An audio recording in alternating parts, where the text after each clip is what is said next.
A look at the most pressing question at each position group on the New York Giants ahead of their preseason finale. That's coming up next on the LockedOn Giants podcast. You are Locked On Giants, your daily New York Giants podcast. Part of the Locked On Podcast Network, your team every day.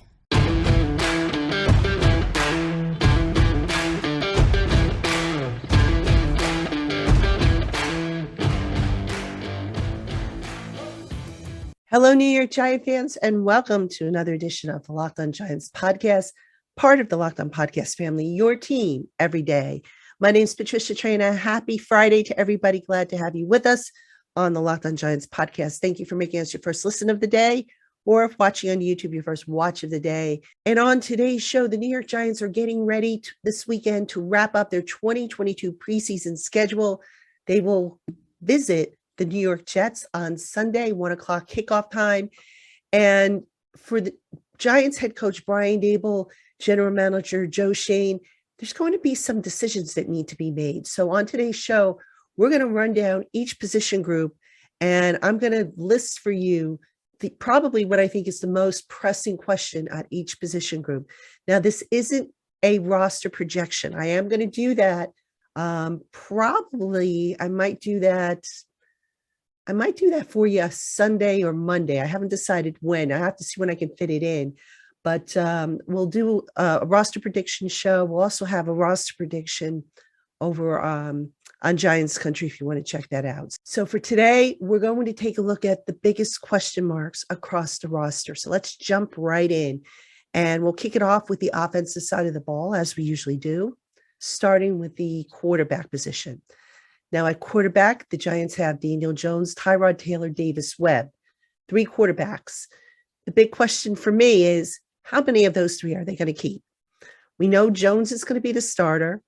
Taylor is going to be the backup. So really the question centers around, will they keep Davis Webb on the 53-man roster?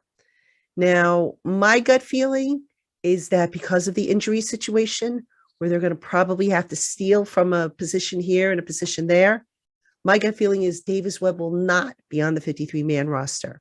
He will be a practice squatter. I don't see the Giants cutting Webb and moving on from him altogether. He's too valuable to head coach Brian Daboll because of his knowledge of the offense. And I just don't see them, casting him or kicking him to the curb. So that said, I'm not so sure that they keep him on the roster because I don't think they're going to be able to. And I'll explain why when I get into some of these other positions where there's some injuries that factor into the equation. So again, quarterback, how many of them are going to make the roster? All right, up next is running back, where they have Saquon Barkley, Matt Breida, Antonio Williams, Jashawn Corbin, Gary Brightwell, and Sandro Platzkummer. Who is running back number 3? All right, we know that Barkley is going to be RB1, despite the fact that Breida hasn't really practiced or played a whole lot in the last few weeks. He's going to be RB2. Who's going to be RB3? Now, you can make a case for Corbin, who has looked sharp, I think, at times with the snaps that he's gotten.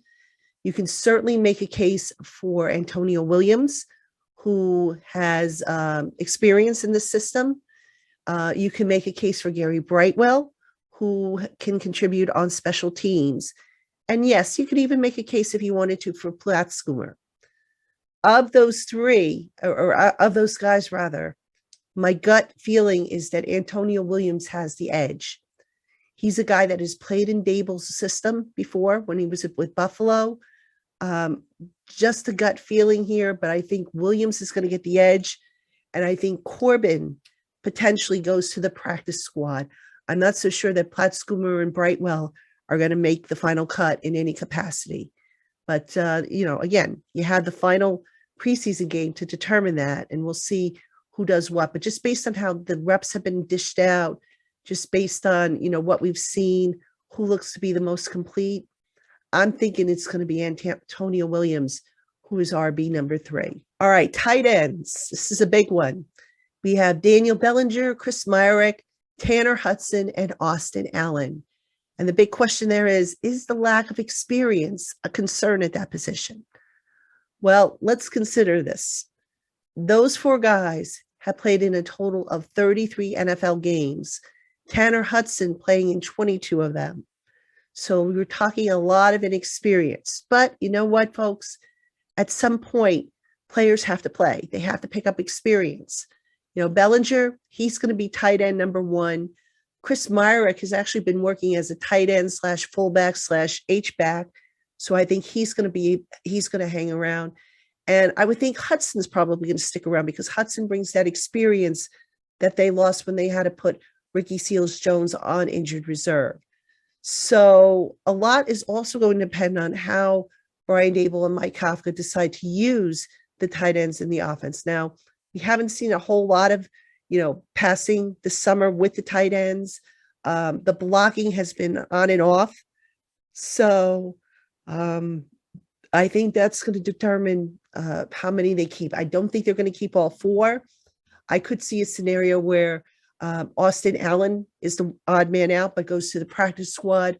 They're going to have to develop at that position anyway. So might as well just, look ahead to the future, I would think. All right, the next position, wide receiver. Kenny Golladay, Kadarius Toney, Wan'Dale Robinson, Sterling Shepard, David Sills, Alex Bachman, Richie James, CJ Board, Darius Slayton, Keelan Doss, Jalen Moore, and Travis Toivonen. Toivonen being one of the new signees that they did on Friday. The question is the depth.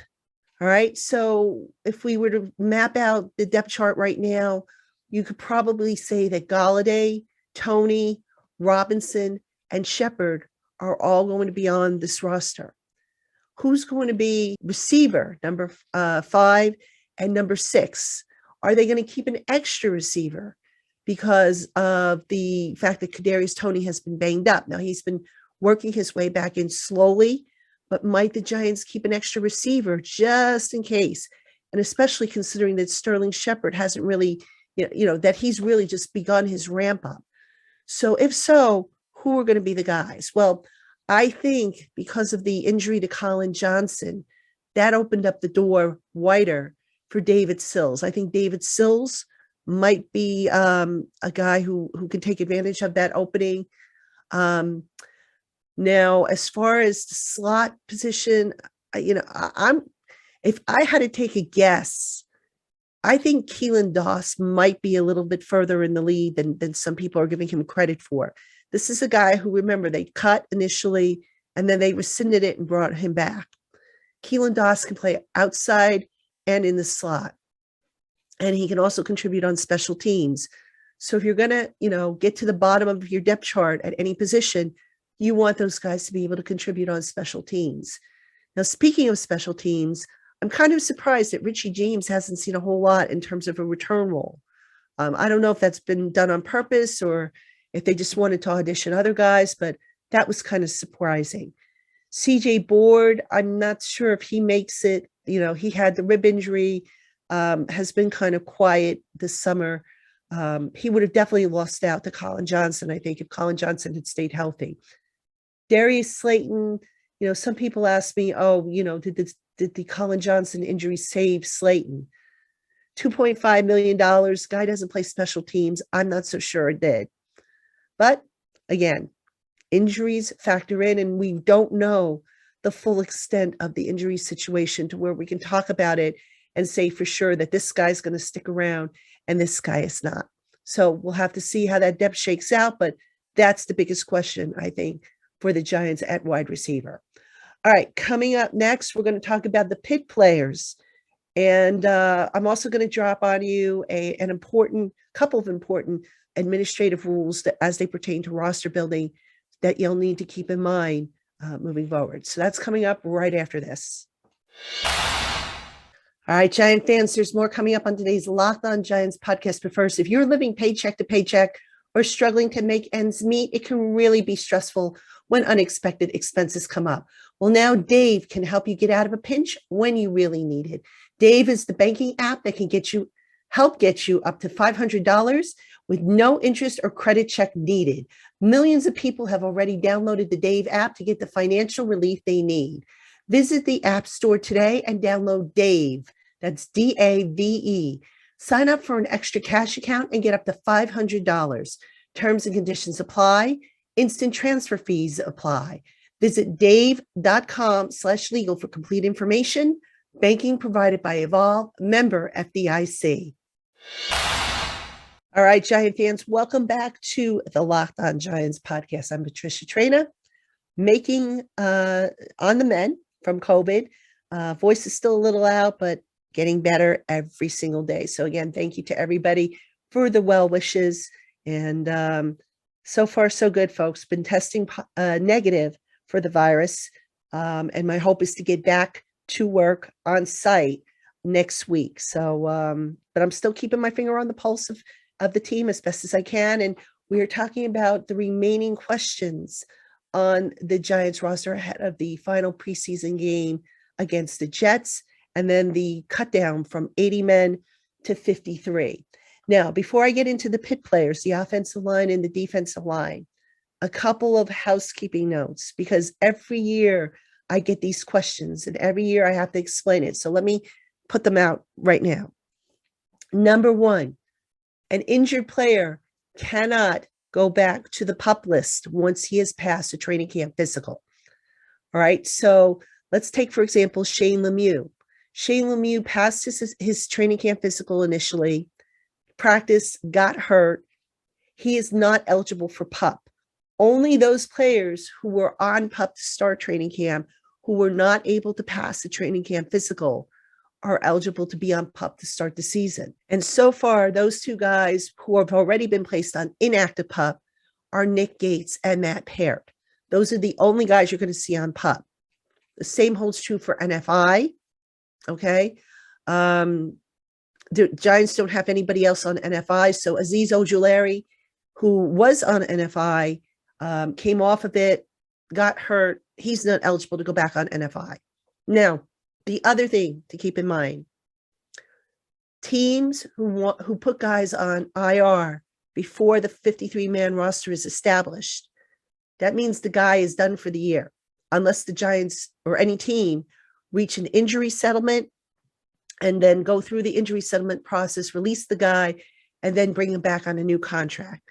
All right. So in other words, now, let's say, for example, the Giants say, okay, Shane Lemieux is not going to be ready for several weeks. You know, this is just a hypothetical situation. Lemieux's not going to be ready for several weeks. What do we do with him? Do we hold a roster spot? Well, no, they don't need to, because they can put him on injured reserve after the initial 53-man roster is set. So in other words, Lemieux would have to be on the 53-man roster that is announced as of Tuesday night. And then there's a time period where they could start to move guys who are going to miss a few weeks off of the roster onto injured reserve, and then be able to recall those guys once they are healthy. So that's important to keep in mind, because that's going to affect some of the numbers and some of the decisions that the team makes at different positions. All right. So with that said, let's get back to the biggest questions now. We're going to look at the pit, offensive line and defensive line. All right. So offensive line, the big question, how will injuries sway the depth? All right. So the guys we have on the offensive line include Andrew Thomas, Shane Lemieux, John Feliciano, Mark Lewinsky, Evan Neal, Joshua Izudu, Ben Bredesen, Garrett McGinn, Will Holden, Eric Smith, Josh Rivas, Jamil Douglas, Max Garcia, Roy Mbadika, and Devery Hamilton. All right. For Roy Mbadika, they have an exemption. So Mbadika is automatically going to go to the practice squad, not going to count against any of the numbers. So that's one guy you can certainly remove from the equation. Lemieux, as I mentioned, head coach Brian Dable told reporters on Friday that he didn't think Lemieux was going to be ready. He said, I believe, that he's going to be a while.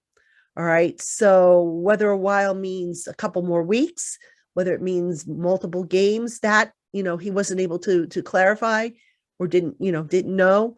But my gut feeling is Lemieux is going to be a candidate, as I described before, for temporary IR, that they're going to do that, move him to temporary IR, assuming that injury is not, season ending.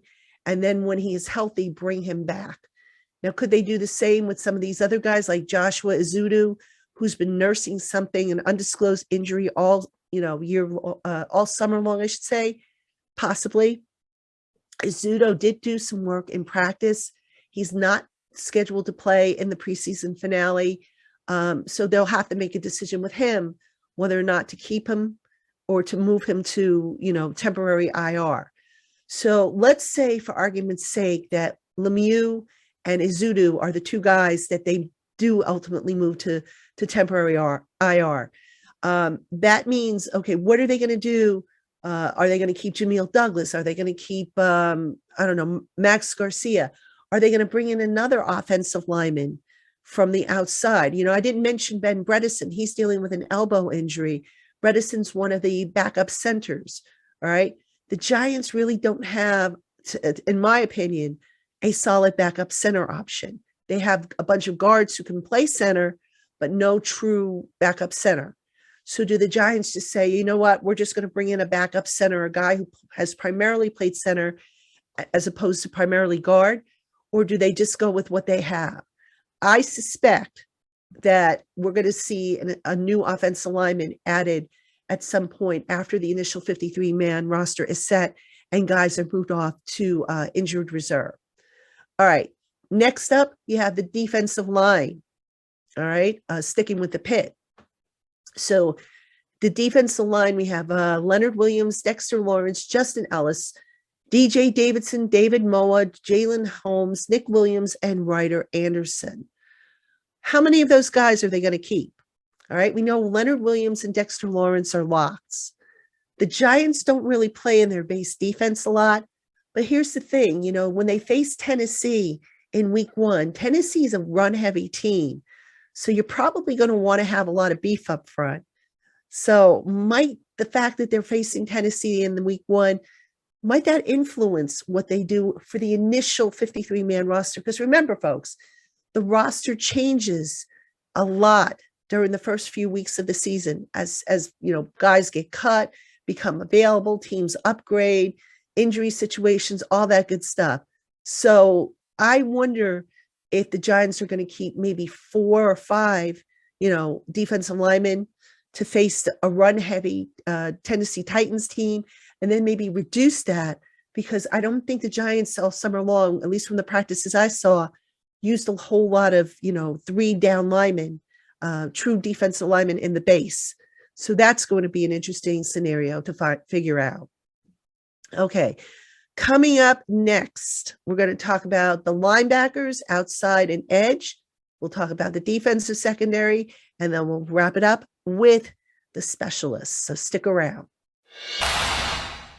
All right, Giant fans, more coming up on today's LockedOn Giants podcast. But first, BetOnline.net is the only place that offers the best information on the latest odds, contests, and player props for all your sports betting needs. No matter what sport you're into, BetOnline.net has you covered. Plus, they offer everything you need to know for live betting and your favorite Vegas casino games.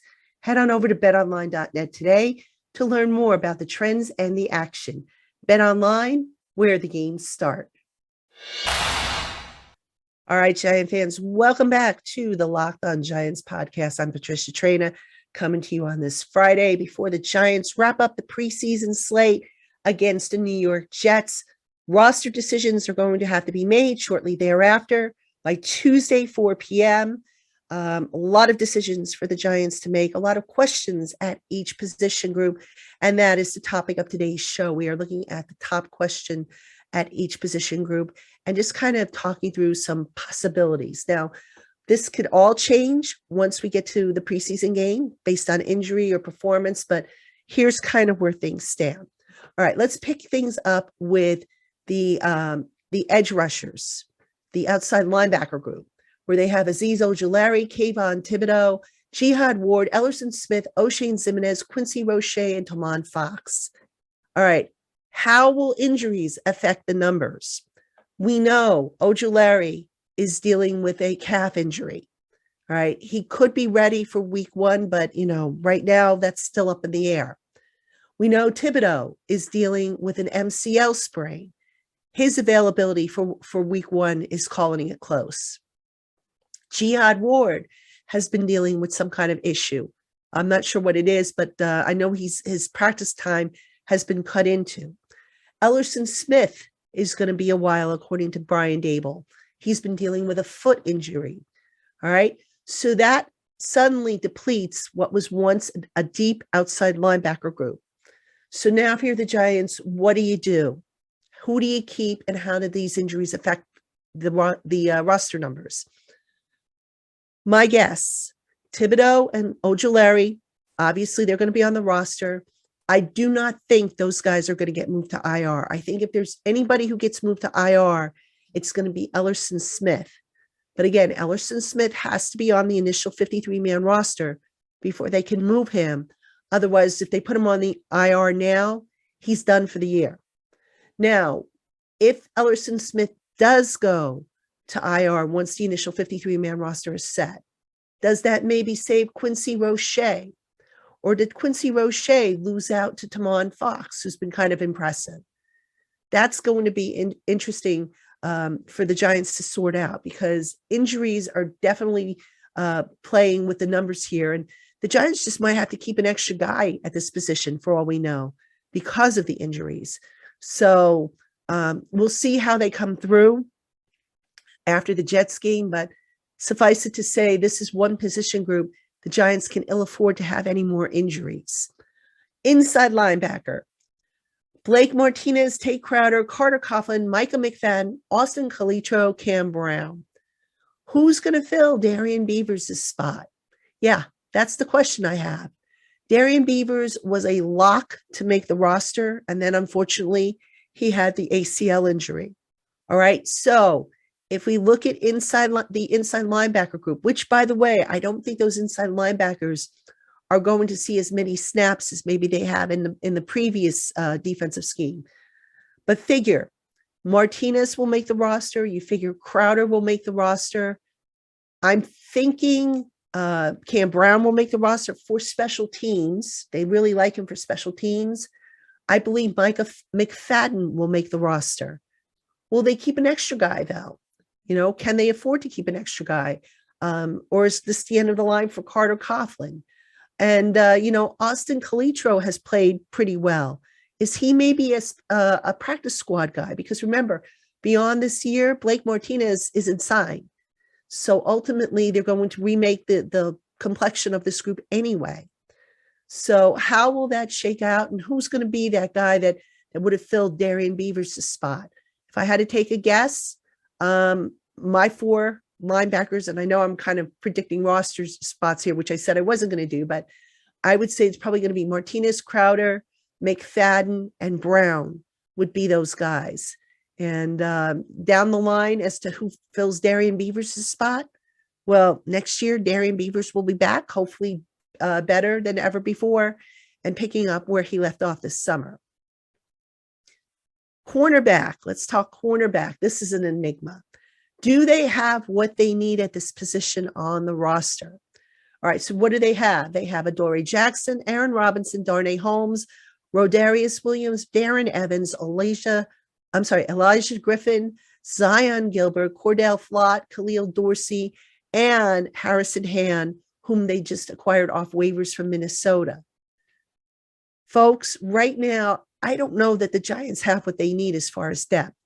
I mean, if you think about it, if Adoree Jackson or Aaron Robinson or Darnay Holmes get hurt, who's behind them? Rodarius Williams hasn't been able to practice for whatever reason. He's coming off the ACL, so I don't know if he's had a relapse or something else happen. Darren Evans has flashed, but has he flashed enough? Griffin, still kind of too soon to tell with him. Flott is coming back off an injury.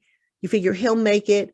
But, I still think, folks, that the Giants cornerback, they're going to add somebody from the outside. I don't see how they don't with this group. There's just a lot of inexperienced players here, guys who, didn't really do as well as you would have liked to have seen in the preseason. And this position is so important in Wink Martindale's defense that they better get a veteran in here. All right. Who that veteran is, I don't know, but I'm pretty sure that veteran is still on another team right now. All right. Safety. Xavier McKinney, Julian Love, Dane Belton, Yusef Corker, Trenton Thompson, and Nate Metters. For me, the biggest question is Corker or Thompson. Now, interestingly, at the start of training camp, Corker was the favorite. But you know what? The more you study Trenton Thompson, the more you say that he's probably a little better of a fit for this defense and what they want to do. So right now, the Giants, they terminated the contract of Andrew Adams, who everybody thought was going to make the roster. They're going to roll with youth at this position. Corker or Thompson, I'll tell you what, whoever loses that battle for a spot on the 53, I think the other guy goes to the practice squad. That would be my best guess. So I think your safeties are probably going to be McKinney, Love, Belton, and if I had to take a guess right now, I'm going to go with Thompson, with Corker going to the practice squad. And then last but not least, folks, we have the specialists. Now, this should be pretty cut and dry, right? So you have punter Jamie Gillian, kicker Graham Gano, although they did sign Ryan Santoso because Gano was not cleared from the concussion protocol, and the long snapper is Casey Kreider. So the big question here is, are any changes coming? Now, at the start of training camp, I thought Gillian was very inconsistent, and I had concerns about whether or not he was going to be able to last. Even Thomas McGahee said there were things that he wanted to see improve, like hang time distance ratio. To Gillian's credit, he has gotten better. Is it good enough to move forward? Well, it just might have to be. But it's certainly something that bears watching if Gillian can be the punter for this team this season, because, punters, they're a dime a dozen, but Gillian is a left-footed punter, which gives the team obviously a decided advantage. And I'm sure the Giants would like to have him stick with that role, especially since he's also been the holder throughout the spring and the summer. And you really don't want to start messing with the kicking operation if you don't have to. So I think Gillian is going to get a very long look, if you will, and it would have to take something really catastrophic for him not to continue and finish up as the Giants punter this season. All right, Giant fans, that's going to do it for us on the LockedOn Giants podcast. As always, I appreciate you tuning in, and we will be back next week. David Turner will join me. We'll break down some of the bigger picture things that come out of the Jet game. At some point, we'll have a roster preview show or a prediction show. So I'm still working on that. A lot of stuff coming up next week on the LockedOn Giants podcast. Hope you'll join us. Until then, have a great weekend, and we will see you on Monday.